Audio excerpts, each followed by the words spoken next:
Hello everyone, मैं doctor Debashish सरकार, gynaecologist और फर्टिलिटी स्पेशलिस्ट। आज सभी से ये बात करूँगा रोबोटिक सर्जरी के बारे में।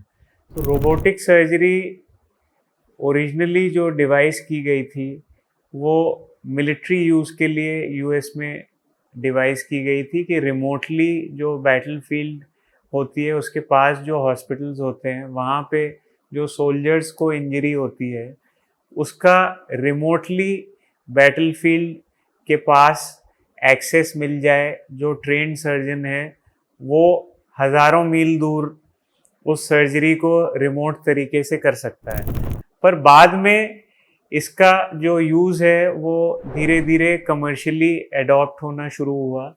एक कंपनी जो इंट्यूटिव सर्जिकल थी यूएस की, उसने इस टेक्नोलॉजी को मास मार्केट में जब लॉन्च किया तो इसका अब करीब 15 साल लॉन्च हुए हो गए हैं और कई हॉस्पिटल्स ने इसको अडॉप्ट कर लिया है वर्ल्ड वाइड।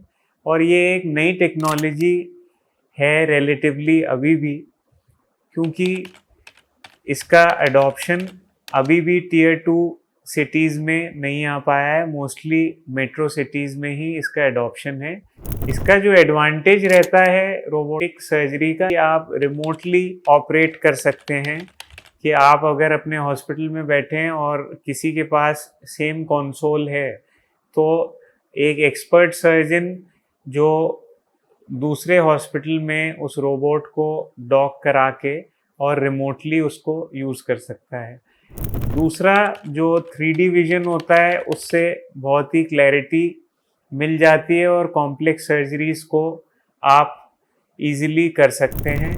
तीसरा जो इसका सबसे बड़ा एडवांटेज है, इसके जो इंस्ट्रूमेंट्स होते हैं वो जो इंसान के हाथ होते हैं, ह्यूमन रिस्ट के जैसे होते हैं। इनका मूवमेंट 360 डिग्री में रहता है, तो कॉम्प्लेक्स एंगल्स में और डीप एरियाज़ में बॉडी के आप ऑपरेट कर सकते हैं। रोबोटिक सर्जरी का जो मेन रोल आजकल आता है वो प्रोस्टेट कैंसर की जो सर्जरीज़ होती हैं, जैसे कि रेडिकल प्रोस्टेटेक्टमी वाली सर्जरीज़ में ये काफ़ी यूज़ किया जाता है।